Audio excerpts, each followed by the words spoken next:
नीतू एक corporate office में काम करती थी। रोज सुबह वो जल्दी ऑफिस के लिए निकल जाती, ब्रेकफास्ट छोड़ देती और शाम को देर से घर लौटकर इतनी थक जाती कि कुछ और करने की हिम्मत ही नहीं होती थी। वो अक्सर खुद से कहती, एक दिन मेन एफआईआर से पेंटिंग शुरू करूंगी, एक दिन अपनी सेहत का ध्यान रखूंगी, एक दिन मैं वही जिंदगी जीऊंगी जो मैं चाहती हूँ।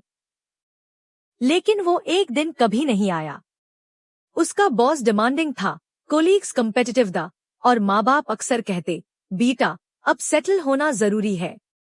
नीतू खुद को फंसा हुआ महसूस करती थी। यूज लगता था जिंदगी उसके साथ अन्याय कर रही है।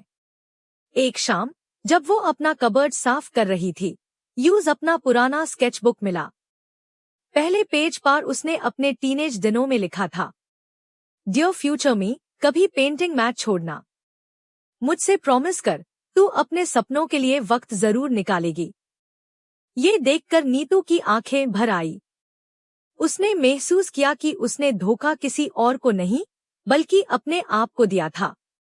उस रात नीतू ने गहराई से सोचा, अगर मैं इन परफेक्ट कंडीशंस का इंतजार करती रही तो जिंदगी कभी नहीं जी पाऊंगी। कोई और मुझे बचाने नहीं आएगा। मुझे अपने आप से किया वादा निभाना होगा। अगली सुबह नीतू ने डिसाइड किया कि रोज काम के बाद सिर्फ 30 मिनट पेंटिंग के लिए निकालेगी।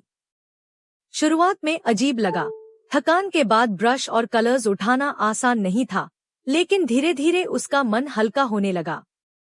हफ्ते वो रेगुलर हो गई। जल्दी ही उसने अपने पेंटिंग्स ऑनलाइन डालनी शुरू की। सबको वो पेंटिंग्स पसंद आई। सिर्फ 1 साल के अंदर उसका पहला आर्ट एग्जीबिशन भी हुआ। उसकी नौकरी अब भी डिमांडिंग थी, लेकिन नेहा के पास अब एक ऐसा सपना था जो उसकी जिंदगी को असली मायने देता था। वो अक्सर अपनी दोस्तियों से कहती, खुशी दूसरों की उम्मीदों पर चलने से नहीं मिलती। खुशी तब मिलती है जब तुम अपने प्रति अकाउंटेबल होते हो।